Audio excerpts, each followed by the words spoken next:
My name's Sue and I live in Arthurs Creek and I run beef cattle and merino wethers for wool. My main reason for putting in habitat is that for shade and shelter. Over the years we've seen our paddock trees decline and die, which is really sad, and you don't sometimes realise until you look back.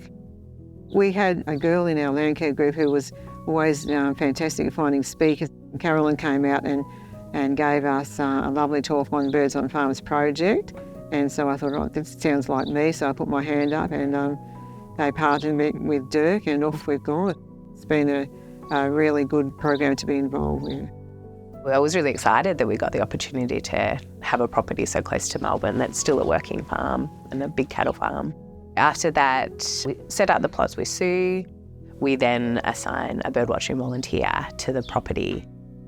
We have what we call a mentorship arrangement with a lot of our properties, so where we have the volunteer birdwatcher going out with the landholder and they do the surveys together. And a lot of that time it can end up being a really lovely friendship, and I think Sue and Dirk are a really great example of that.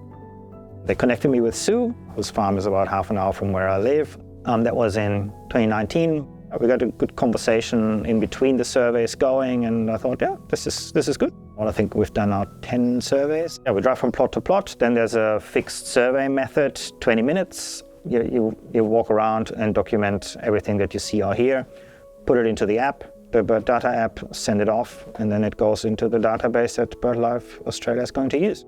Gradually over the years, extend the list of species that we saw here on the farm and showing to Sue what's around and what kind of benefits the birds really reap from her revegetation efforts. There are, of course, the regulars, your magpies, your Galahs and Rosellas, etc. But over time, our list has grown to, I think we're just over 60 species now. One year, we discovered a Spangled Drongo, which is very unusual bird that has only recently made it down into Victoria. So to see one so close to Melbourne here and on Sue's farm was quite exciting.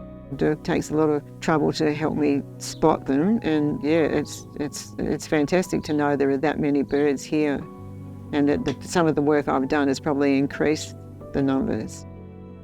I think farming and environment go hand in hand. We farm in an environment and we all want to make that sustainable and look after it. Woodland birds have been in decline all over Australia for a long time. Quite a bit of that happens due to habitat loss that is related to agriculture, to farming. So to see that there are farmers out there who want to change that, to do their farming, but at the same time are also cognizant of the fact that they can provide habitat on their land. The word is spreading, which is good, and there are more and more landholders, I think, who can see the benefits of working with BirdLife Australia on this.